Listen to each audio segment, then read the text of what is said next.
Kaelson needed 3 days to recover. They stopped by a village near the abandoned martial academy to locate the base of Blood Hand Rakasa, Tak Iang. They inquired about any missing people.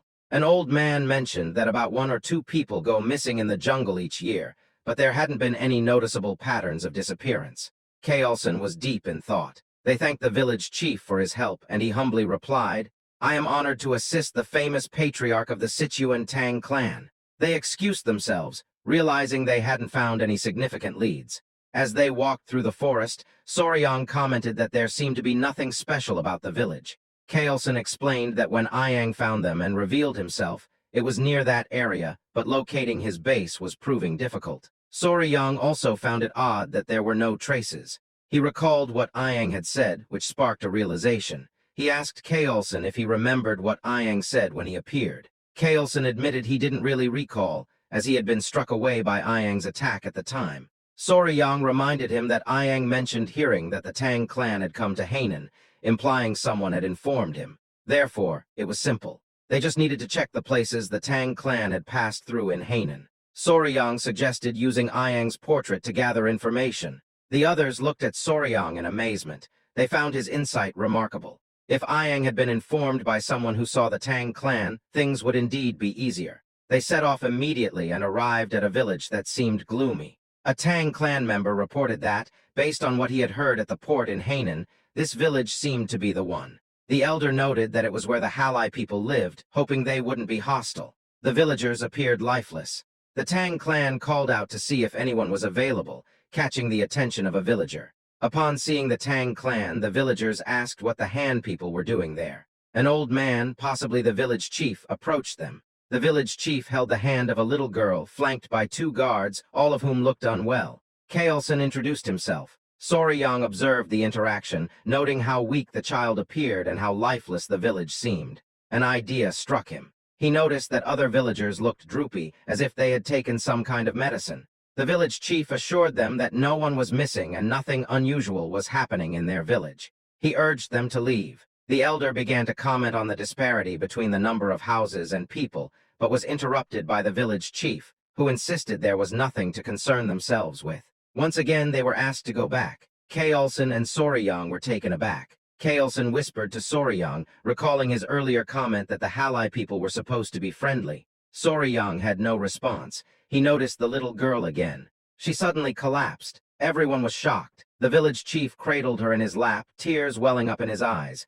He pleaded with Majin not to leave him, as she was his only remaining relative. He couldn't bear to see her sick, too. Kaelson approached the village chief, offering his limited knowledge in medical arts. He sought permission to help. The village chief asked if it was Central Plains medical arts. Kaelson confirmed. Though not a physician, he had some medical knowledge and asked if he could examine the child. The village chief allowed him to proceed. The village chief then explained that a plague had been spreading through the village, causing children to die and healthy people to suffer. Kaelson promised to do his best to help. The village chief expressed his gratitude as they brought the girl inside. He scolded the guards for standing idly and instructed them to guide the physician and his party into the house. They hurried towards the house. Soryang asked a Tang clan member if the elder knew medical arts as well. The man confirmed. He explained that the Tang clan's martial arts involve dealing with poisons, making them proficient in medicine. Since martial arts begin with understanding one's body, some knowledge of medical arts is necessary. Soryang initially thought they were an assassin group that used poison. He considered that if he joined the Tang clan, it would be beneficial to learn medical arts instead of the frightening poison arts. The man added that they sometimes capture wicked individuals, inject them with poison, and observe the reactions. Soryang's expression was amusing as he interpreted this as human experimentation. The more he imagined it, the more uneasy he felt. The village streets were deserted. Inside one of the houses, someone sighed. Kaelson explained that he had transferred some of his energy to stabilize the girl's breathing. The village chief thanked him profusely, pleading for the life of his only granddaughter. Kaelson mentioned something odd about the child's pulse and asked if she had a weak heart from birth. The village chief explained that she had been sick for half a year. Besides his granddaughter, others in the village had also fallen ill with what they called a mysterious disease. This was why he had urged them to leave earlier. Kaelson offered to provide good medicine for the heart and asked for the villagers to be gathered so they could try it. The village chief was overcome with emotion, thanking him sincerely. Soryang observed Kaelson closely. Later that night, a Tang clan member walked with the patriarch, acknowledging his hard work tending to the patients. The patriarch thanked Gyupi. Pai inquired about the symptoms. Kaelson explained that the symptoms were quite unusual: lethargy, swelling in the eyes, light fever, and irregular pulses. Those with severe symptoms all had heart problems. Kaelson asked where Soryang was, and Pai replied that Soryang, likely exhausted from helping all day, had fallen asleep. He had left him in his room.